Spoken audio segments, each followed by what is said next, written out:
Olá pessoas, tudo bem com vocês? Aqui é o Carlos, professor de Biologia, e seja bem-vindo para mais uma aula. Essa disciplina é de saúde, higiene e segurança do trabalho.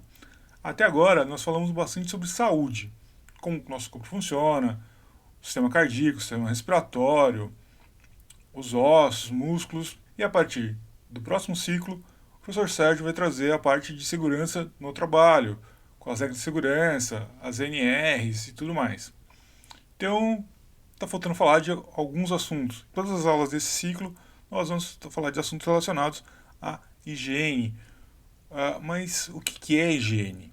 Bom, tem várias definições, mas eu vou pegar a definição da OMS, da Organização Mundial da Saúde. Higiene é uma palavra que reúne condições e práticas que ajudam a manter a saúde e prevenir o espalhamento de doenças. Antes de entrar no detalhamento de como que é essa higiene, eu tenho algumas coisas para falar. Primeiro, que o conceito de higiene muda de época para época. Vamos ver que em várias épocas diferentes, a ideia de higiene, por mais que a palavra não existisse ainda, ela vai mudando de cultura para cultura. E isso é importante a gente pensar até hoje. Tá? Os hábitos de higiene mudam de cultura para cultura. A gente tem visto bastante coisa ultimamente de comparar culturas diferentes quanto aos seus hábitos de higiene. E cuidado nessa comparação, porque a gente pode ser um pouco egocentrista em achar que a gente é mais higiênico, que o outro é mais higiênico. Não é bem assim. As práticas, na verdade, acabam sendo muito voltadas para o ambiente que as pessoas vivem, para as condições que elas vivem. Então, cada cultura vai ter as suas práticas diferentes, as suas práticas culturais e tradicionais. Então, cuidado para não julgar as outras populações. E aqui só um comentário com outras disciplinas. A questão de higiene, ela está muito imposta na nossa sociedade moderna, tá? Contemporânea. Principalmente lá no final do século XIX, começo do século XX. Tem políticas higienistas que nós tivemos durante esse período que foram extremamente autoritárias e que levaram, por exemplo, à revolta da vacina no começo do século passado. Essa revolta da vacina foi uma revolta da população não só para tomar a vacina, mas também contra várias políticas higienistas que estavam sendo feitas na cidade do Rio de Janeiro naquela época. Dentre essas políticas, tinha a derrubada de vários cortiços, a expulsão de vários moradores pobres do centro da cidade, com a desculpa de higienizar a cidade para evitar doenças, mas também para tirar os pobres do meio da cidade. Políticas higienistas também foram usadas como táticas de eugenia e de gentrificação, como a gente fala hoje em dia, né? De você tirar os pobres do lugar para valorizar aquele lugar. Sem qualquer consulta à população e aos gritos de "bota abaixo", os funcionários da prefeitura demoliram, em menos de um ano, cerca de 600 habitações coletivas e 700 casas do centro da cidade, deixando sem teto pelo menos 14 mil pessoas. Os desabrigados se dirigiram aos subúrbios e aos morros e mangues, e lá construíram casas de tábuas. Começar falando então da higiene do dia a dia. Então o que a gente faz no dia a dia para manter a nossa saúde e evitar o espalhamento de doenças. E aí a gente tem que lembrar de onde vêm essas doenças. Eu vou falar mais para frente em outros vídeos aqui mesmo nesse ciclo sobre as doenças causadas por micro-organismos, são fontes de contaminação. A gente pode evitar o contato com micro-organismos patogênicos nos deixam mais saudáveis. E como é que a gente evita esse contato? Hábitos de higiene diários, como por exemplo, tomar banho todo dia, lavar as mãos, escovar os dentes, manter unhas aparadas. Agora a gente está muito no período de pandemia, nós falamos muito de lavar as mãos constantemente, principalmente usar sabonete ou sabão para fazer isso, usar álcool em gel, né, 70%, para também fazer essa higiene. Mas eu queria lembrar para vocês, nós vamos falar isso mais para frente, o sabão, qualquer sabão que nós temos em casa já é o suficiente para limpar a pele e tirar os resíduos que estão ali que podem gerar algum tipo de contaminação. Essa higiene do dia a dia é essencial. Então vou aproveitar aqui para falar de algumas coisas culturais, como por exemplo, a gente aqui no Brasil tem o hábito de escovar o dente logo depois das refeições e antes de dormir, certo? Não sei se vai ser surpresa para vocês, mas em países europeus e nos países na América do Norte, o costume na verdade é escovar 2 vezes por dia, logo quando acorda e antes de dormir. Eles não escovam durante o dia. Então essa é uma diferença cultural muito grande entre brasileiros e quando vão para fora do Brasil. Se você quiser reconhecer um brasileiro no ambiente de trabalho fora do Brasil, ele vai estar escovando os dentes na hora do almoço. Norte-americanos e europeus não fazem isso. É comum deles simplesmente mascar um chiclete, alguma coisa assim, e voltar ao trabalho. Acontece que lá os hábitos são de escovar os dentes muito mais tempo antes de dormir e escovar os dentes com muito mais afinco durante a manhã. E além de outros cuidados, não estou dizendo que eles são os melhores ou os piores que nós, ou que nós somos mais limpinhos. Não quero fazer uma qualificação cultural entre nós e eles, mas essa é uma diferença muito comum entre a gente. Também o hábito de banho. A gente costuma falar que estrangeiros não costumam tomar banho todo dia. O hábito de tomar banho todo dia começa com a gente no século XX já. Até o século XIX, o banho não era diário, primeiro porque as situações sanitárias não eram muito boas para você ficar tomando banho todo dia. Em lugares muito frios ou que tem pouca água, o banho acaba sendo um evento um pouco complicado de ser feito. Primeiro porque tem pouca água, então acaba se restringindo esse banho. Quando você tem muito frio, fica difícil de você ficar aquecendo grandes quantidades de água para tomar banho. De novo, sem julgamento cultural. Algumas pessoas podem falar de higiene respiratória, como por exemplo, quando você vai tossir ou vai espirrar, colocar o cotovelo aqui para não espirrar gotículas sobre as outras pessoas. Os motivos para isso a gente vai ver daqui a pouco nos outros vídeos. Mas o uso de lenços descartáveis, numa época de pandemia, então o uso das máscaras, por exemplo, é muito importante para a gente evitar passar, contaminar outras pessoas, ou até se contaminar. Né? Isso está ficando muito comum e é mais um exemplo de mudança cultural com o tempo. Até um tempo atrás a gente não usava e muito provavelmente a gente vai começar a usar com mais frequência, assim como os asiáticos já usam há muito tempo. Né? A pessoa está gripada, está resfriada, ela começa a usar a máscara no transporte público, em ambientes mais fechados. Então, provavelmente nós estamos vendo aí uma mudança de hábitos de higiene na nossa cultura. Estamos vivenciando isso agora. Fora isso, tem algumas coisas mais temáticas de higiene, como, por exemplo, a higiene na nossa casa. A gente pode olhar higiene na cozinha, higiene nos banheiros, dos ambientes que nós vivemos. Normalmente, quando a gente fala de higiene, a gente está falando de limpeza, mas não é só limpeza, não é só limpar. Tá, tem que tomar cuidado com outras coisas também. Cada ambiente desse, por exemplo, tem coisas muito específicas para serem observadas durante a limpeza, durante a manutenção, como, por exemplo, troca de filtros de ar-condicionado, trocas de filtro de água e várias outras coisas para a gente poder manter esse ambiente mais limpo e mais propenso a ter saúde. Tá? Iluminação natural, ventilação natural, tudo isso a gente está falando muito agora. Higiene alimentar, ou seja, como é que são as práticas quando eu vou lidar com comida que promovem a saúde e evitam espalhar doenças. Eu vou linkar aqui embaixo um documento da Organização Mundial de Saúde que fala das 5 principais tarefas que você tem que prestar atenção quando você vai lidar com comida, para justamente evitar que a gente passe doenças ou que a gente fique doente ao lidar com comida. Primeiro, mantenha as coisas limpas. Mantenha as superfícies que você vai lidar com comida limpa, limpar as mãos, fazer a limpeza desses lugares com frequência. Entre a limitação, quando você vai trocar de comida também, é muito comum que a gente vai cozinhar, a gente acaba pegando uma faca e cortando todos os legumes, todas as carnes com a mesma faca. Isso não é legal de fazer, porque você acaba levando a contaminação de um alimento para o outro, e às vezes os alimentos vão ser cozidos ou vão ser passados por processos diferentes.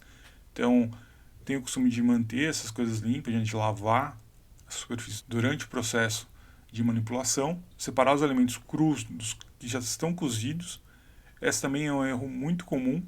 Aqueles que já estão cozidos, o próprio processo de cozimento acaba eliminando boa parte dos micro-organismos que estão lá. Mas os alimentos que são crus, eles acabam trazendo ainda os micro-organismos e eles podem contaminar a comida que já está cozida. Terceiro ponto, cozinhe muito bem os alimentos. Tá certo, tem os alimentos que a gente não cozinha de jeito nenhum. Ninguém vai cozinhar uma alface, certo?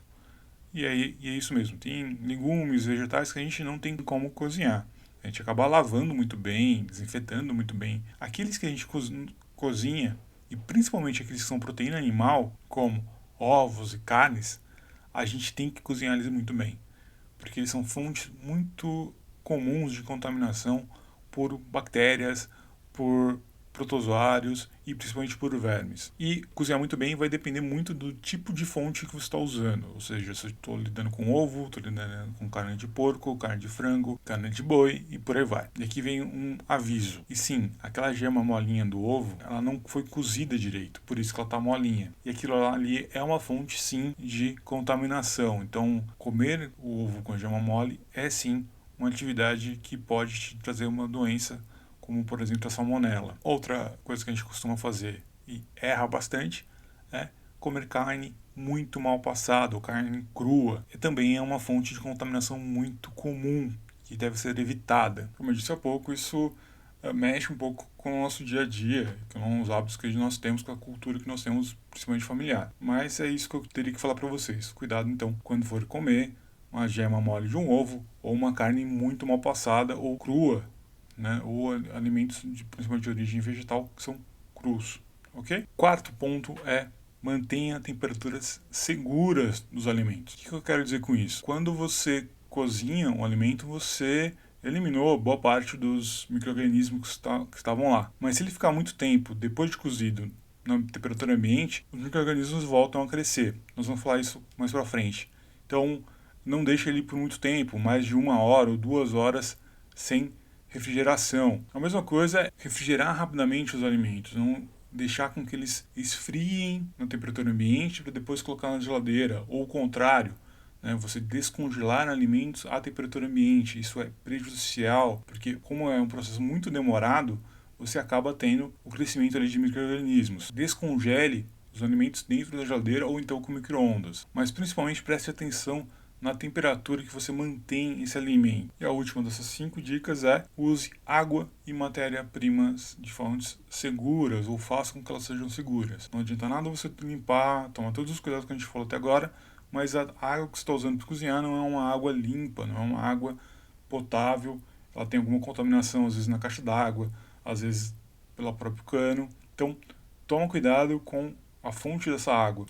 Selecione, então, alimentos de fontes que você conhece, que você vê que eles estão seguros, lave eles, higienize eles antes de usar, para que a gente tenha então uma alimentação saudável e livre de doenças. Se vocês lembram do almoço que tinha no IFE, e que espero que volte em breve, a gente tinha lá o serviço de alimentação dos alunos, certo?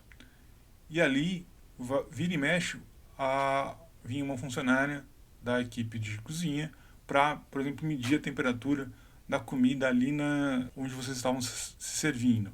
Por quê? Justamente para ter certeza que a temperatura que estava ali estava numa temperatura ótima para preservar aquele alimento e não dar nenhum tipo de problema para vocês. Tá? Então, o controle da temperatura é algo muito importante para quando a gente vai falar de alimentos. O segundo ponto que eu queria falar com vocês é de uma higiene em área médica ou área hospitalar, como queiram. E o que eu vou falar agora se aplica tanto a hospitais e clínicas, como também se aplica a estudos de tatuagem, estudos de piercing, de beleza, qualquer estúdio que então tenha essa área de saúde. Nesses ambientes, principalmente a limpeza faz toda a diferença das superfícies, do material que é usado, como também a esterilização, se você tiver alguma coisa perfuro cortante, né? Alguma lâmina, alguma agulha, ou qualquer coisa parecida que não possa ser descartada, ela tem que ser esterilizada. O uso de máscaras de proteção, luvas, roupas especiais, dependendo do caso, que evitem então o contato entre os fluidos corporais e possam servir como ponte aí de contaminação. Outra coisa é a limpeza dos curativos e das bandagens que a gente faz, tanto nesses lugares quanto em casa. A troca desses curativos, a limpeza da área, não manter o curativo por muito tempo, seguir as orientações do pessoal da saúde quando faz o curativo, é essencial para evitar problemas muito grandes. Um curativo mal feito, um curativo que não é limpo, ou que ele não é trocado com a frequência que ele precisaria ser trocado, pode gerar problemas muito graves, tá? Infecções e chegar a uma perda muito grande de tecido mesmo, tá? Podendo levar até a amputação de algum pedaço do corpo. Então, tome cuidado, principalmente com pessoas imunossuprimidas e diabéticos, tá? Um machucado num diabético, por exemplo, no pé de um diabético, é algo extremamente complicado de ser cuidado. Então tem que tomar muito cuidado para que não tenham problemas futuros. Uma outra coisa que também está dentro dessa higiene médica é o isolamento e a quarentena. Vocês já sabem que eu não ia falar sobre isso, né? Então, isolamento e quarentena. O que são esses dois termos? Então, o que é isso? Isolamento é eu isolar os doentes. Tá? É pegar o doente, aquele que está contaminado com uma doença infecciosa, e colocar ele num lugar que ele fique isolado dos demais para não contaminar as outras pessoas. Quarentena a gente faz com as pessoas que podem estar contaminadas, ou seja, que tiveram contato com quem está contaminado, e a gente mantém essas pessoas num quase isolamento, né, num lugar separado, para que essas pessoas esperem ali para ver se estão mesmo doentes ou não. Se estiverem doentes, vão para o isolamento. Se não estiverem doentes, vão para casa, voltam para as atividades normais. Só para vocês terem uma ideia, quando a gente trabalha com animais em zoológico ou em biotérios, eu trabalhei muito com camundongos durante a faculdade. Quando você recebe um animal de fora, esse animal não entra na área de criação diretamente. Ele vai ficar numa quarentena, que é uma área separada, durante algum tempo, para você observar se esse animal está ou não com alguma doença. Tá? Então ele é um período de observação. Se esse animal estiver ok, ele vai então se misturar com os outros. Se ele tiver algum problema, a gente cuida dele ali, dá remédio, faz o que tiver que fazer para essa doença ir embora, e depois, se ele estiver ok, se ele tiver a liberação, ele pode se misturar com os outros. Então, a quarentena é para proteger justamente da suspeita de uma doença. A quarentena serve para quando a gente tem uma suspeita de uma contaminação. O isolamento para quando a gente tem certeza da contaminação. Hoje, por causa da Covid, sei que vários países estão obrigando quarentenas para os viajantes, ou seja, a pessoa que vai para o país, faz o teste e tem que ficar hospedado num lugar, não ter contato com as outras pessoas durante um tempo até sair o resultado. Isso é quarentena. O que nós estamos fazendo em casa durante essa pandemia não é nem a quarentena, porque a gente não está contaminado, muita gente não está contaminada, e nem o isolamento propriamente dito, porque o isolamento é para quem já está contaminado. O que nós estamos fazendo é um isolamento social. Nós não estamos, as pessoas que estão suscetíveis, ou seja, que podem ainda pegar a doença, estão reduzindo a mobilidade para que esse vírus não se espalhe. Ok? Então, quarentena, isolamento social. São coisas diferentes, com aplicações diferentes. Como último assunto dessa aula, que eu gostaria de lembrar de vocês, da higiene no mundo do trabalho. Isso vai mudar bastante de trabalho para trabalho. É muito forte as políticas de higiene em indústrias alimentícias, farmacêuticas, mas ela também está presente em outras indústrias, que tem que garantir que a sua matéria-prima, os seus produtos estejam livres de qualquer tipo de contaminação. Nas próximas aulas aqui, eu vou falar sobre micro-organismos e falar principalmente de como a gente combate esses micro-organismos por várias ferramentas que nós temos. Eu gostaria que vocês vissem essas aulas, tanto pensando no ambiente doméstico, como é que a gente faz isso em casa, nas nossas práticas domésticas, mas também como que seria isso numa prática industrial, ou seja, se vocês fossem trabalhar como técnicos de mecânica dentro de uma indústria de alimentos, produzindo as peças, fazendo a manutenção de máquinas que produzem alimentos, ou fazendo a manutenção de uma indústria de medicamentos. Várias peças que têm que ser trocadas, e quem faz essa manutenção tem que tomar cuidados extras. Todos os procedimentos de manutenção são bem diferentes de uma manutenção comum que é feita numa máquina parecida, mas que faz outro tipo de trabalho em outro tipo de indústria. Eu espero que vocês tenham gostado dessa aula, desse modelo de quase vlogger aqui. Fica aqui embaixo alguns links para vocês olharem sobre esses assuntos. Não fiquem com as dúvidas para vocês, fiquem à vontade para entrar em contato comigo pelo Discord, pelo e-mail, por qualquer meio que vocês queiram entrar. E é isso, fiquem bem. Um abraço e até mais. Tchau, tchau.